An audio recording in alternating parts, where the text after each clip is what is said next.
बिस्मिल्लाहिर्रहमानिर्रहीम। अस्सलाम वालेकुम नाज़रीन, एनपी न्यूज़ की तरफ से मैं आपका मेज़बान नवाज़ भुट्टो अपने कैमरामैन फुरकान नवाज साथ आपकी खिदमत में हाजिर हैं। नाज़रीन, जब हम किसी उम्मीदवार को वोट कास्ट करते हैं या हम जिस पार्टी से हमारी एफिलिएशन होती है उसके बुनियाद पर जो उनके नामजद उम्मीदवार होते हैं, जब हम उनको वोट कास्ट करते हैं तो हमारे दिल में या हमारे जहन में ये ख्याल मौजूद होता है कि हम जिस उम्मीदवार को अपना वोट कास्ट कर रहे हैं वो हमारे वोट की लाज रखेगा, वो हमारे वोट की इज्जत का पास रखेगा और वो पार्लियामेंट में जाके हमारी मुश्किलात या हमारी जो तकालीफ हैं उन पर आवाज़ बुलंद करेगा और हमारे मसाइल और बिलखुसूस जो बुनियादी मसाइल हैं वो हल होंगे। लेकिन अगर ऐसा ना हो तो फिर ये इंतहाई तकलीफ का बायस होता है या तकलीफ का बायस बनता है। नाज़रीन, पीटीआई ने जिस तरह अब 123 अरकान असेंबली इस वक्त पार्लियामेंट से बाहर हैं और उनकी पूरी कोशिश है कि किसी न किसी तरीके से जो उनके इस्तीफे हैं यकमुश्त मंजूर किए जाएं और मंजूर किए जाने के बाद इन 123 नशस्तों पर एक बार फिर से जो है वो ज़िमनी इंतखाबात कराए जाएं। तो नाज़रीन, ज़िमनी इंतखाबात का जो मामला है उस पर तो खैर हम बाद में आते हैं, लेकिन पीटीआई ने पहले इस हवाले से इस्लामाबाद हाई कोर्ट में एक पिटीशन दाखिल की जहां से वहां के चीफ जस्टिस अतर मिनुल्लाह ने उनकी इस जो दरख्वास्त थी उसको खारिज कर दिया कि उनका कहना था कि जो स्पीकर की रूलिंग है उसको चैलेंज नहीं कर सकते। अगर आपको रेजिग्नेशंस आपको एक्सेप्ट करवाने हैं तो आप जाएं फर्दन उनकी वेरिफिकेशन करवाएं और उसके बाद आपके इस्तीफे मंजूर हो जाएंगे। अब आप कह रहे हैं कि हम जिस तरह शकूर शाद का मसला हुआ था और उन्होंने कहा कि मुझे पता ही नहीं था, मुझे तो प्रिंट निकाल के दिया, मुझसे साइन करवाया गया, मैंने तो कोई रेजिग्नेशन नहीं किया। तो इस तरह कई अरकान असेंबली ऐसे हैं जिन्होंने बुनियादी तौर पर इस्तीफे दिए ही नहीं हैं, उनसे ज़बरदस्ती इस्तीफे लिए गए हैं। ताहम वो लोग जो पीटीआई से ताल्लुक़ रखने वाले वो अरकान कौमी असेंबली जो पीटीआई के इस पार्लियामेंट से बाहर जाने के या पार्लियामेंट से इस्तीफा देने के फैसले के खिलाफ थे, तो वो डट गए और वो आज भी पार्लियामेंट में है और ख़ुद को पीटीआई का रुकन तस्वुर करते हैं। यहाँ हैरत की बात यह है कि पीटीआई के 123 अरकान असेंबली जहाँ एक तरफ आवाम के वोट की तौहीन कर रहे हैं, जहाँ एक तरफ आवाम के वोट की तजलील कर रहे हैं और ख़ुद को कहते हैं कि हमने तो रेजिग्नेशन दे दिया है, हमने तो हम अब एमएलए नहीं है, लेकिन जब कहीं उनको रोका जाता है या जब उनसे कहीं कोई बात पूछी जाती है तो ऑटोमेटिकली एमएलए बन जाते हैं, ऑटोमेटिकली वो रुकने पार्लियामेंट बन जाते हैं। और न सिर्फ रुकने पार्लियामेंट बन जाते हैं बल्कि जिस दिन से रेजिग्नेशन दिया है उस तारीख से लेकर आज तक वो न सिर्फ तनख्वाहें उठा रहे हैं बल्कि मरात भी हासिल कर रहे हैं। फेडरल लॉज में उन्होंने जो है वो जो सरकारी घर हैं उन पर भी कब्जे जमा रखे हैं, सरकारी गाड़ियां भी इस्तेमाल कर रहे हैं, सरकारी पेट्रोल भी यूज़ कर रहे हैं, लेकिन अगर नहीं कर रहे तो अपने हलकों के अवाम के मसाइल हल नहीं कर रहे। तो नाज़रीन, इस्लामाबाद हाई कोर्ट के बाद पीटीआई एक मरतबा फिर अपना मामला अपना सुप्रीम कोर्ट में लेकर गई।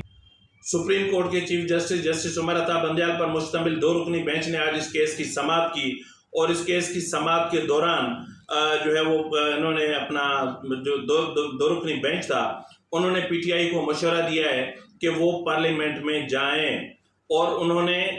सुप्रीम कोर्ट ने उनको एहसास दिलाया कि पार्लियामेंट में न जाने का मतलब ये है कि जो आपने अवाम से वोट लिया है ये उनके साथ इंसाफ नहीं है। लोगों ने आपको वोट दिया है ताकि आप पार्लियामेंट में बैठकर उनके मसाइल हल कर सकें, लेकिन अगर इस तरह होता रहा तो फिर कैसे चलेगा। और उन्होंने ये भी कहा कि स्पीकर के जो मरहलावार इस्तीफ़ों की जो कानूनी हैसियत है मंजूरी की,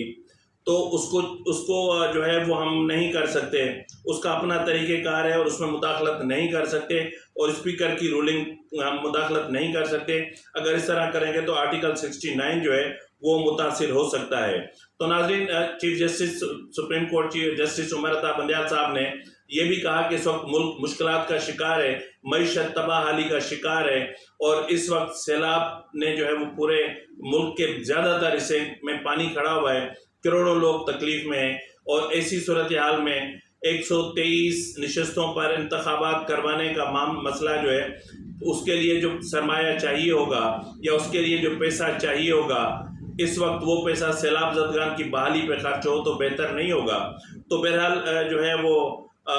चीफ जस्टिस उमर अता बंदयाल ने कहा کہ چیف جسٹس اسلام آباد ہائی کورٹ جسٹس اطہر مناللہ نے اس کیس کا فیصلہ جو آپ کی آئینی درخواست ہے اس کے تمام سیاق و سباق کو دیکھتے ہوئے ایک مناسب اور اچھا فیصلہ دیا ہے. تاہم پی ٹی آئی کے اراکین کو چاہیے کہ وہ پارلیمنٹ میں واپس چلے جائیں اور جا کے اپنے عوام کے مسائل کے حل کے لیے کوشش کریں.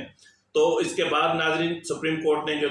جو اس کیس کی سماعت تھی وہ غیر معینہ مدت تک کے لیے ملتوی کر دی. ناظرین یہاں پر جو ہے وہ ایک تضاد سامنے آ رہا ہے. وہ تضاد یہ ہے کہ یہاں چیف جسٹس صاحب جسٹس عمر عطا بندیال کو آرٹیکل 69 نظر آ رہا ہے. جب ایسی ہی رولنگ پنجاب اسمبلی کے ڈپٹی اسپیکر دوست محمد مزاری نے دی تھی تو اس پر 63 اور 62 اور 63 کی ڈیفینیشن کا معاملہ آ گیا تھا، اور اس کے بعد جو ہے وہ ڈپٹی اسپیکر کی جو رولنگ تھی اس کو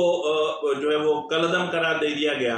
اور ایک جو ہے وہ ایک غیر منتخب شخص کو جوڈیشل وزیر اعلیٰ بنا دیا گیا. تو مطلب تضاد، میں نے کہا نا کہ متنازع فیصلے، شاید جج صاحبان کو یہ بھول جاتا ہے کہ اس سے پہلے والے فیصلے میں انہوں نے کیس میں کون سا فیصلہ کیا تھا اور اب کون سا کرنا ہے. یہاں 69 متاثر ہو رہا ہے تو وہاں بھی 69 متاثر ہو رہا تھا، تو پھر وہاں یہ فرق کیوں رکھا گیا؟ تو سوال اپنی جگہ پر موجود ہیں، لیکن جو اس وقت اہم بات ہے وہ یہ ہے کہ پی ٹی آئی کو اس وقت فوری طور پر پارلیمنٹ میں واپس جانا چاہیے اور ایک بھرپور حزب اختلاف کا کردار ادا کرنا چاہیے، کیونکہ اس وقت ملک کو ایک اپوزیشن کی ضرورت ہے. اپوزیشن اس لیے اپوزیشن کی ضرورت ہے تاکہ حکومت اپنی درست سمت کا تعین کر سکے. حکومت اپوزیشن کے ڈر سے نہ صرف درست سمت کا تعین کر سکے بلکہ درست قانون سازی کر سکے اور بہتر قانون سازی ہو سکے، اور قانون سازی کے معاملے میں اپوزیشن کا بہت بڑا کردار ہوتا ہے. اس وقت جو قومی اسمبلی میں اپوزیشن ہے وہ ایک فرینڈلی اپوزیشن ہے، تو اس لیے قومی اسمبلی میں ایک بھرپور اپوزیشن کی ضرورت ہے، اور اس ضرورت کو مد نظر رکھتے ہوئے اپنا پی ٹی آئی کو سوچنا چاہیے. اسی کے ساتھ ہی اپنے میزبان نواز بھٹو کو اجازت دیجیے. اللہ حافظ.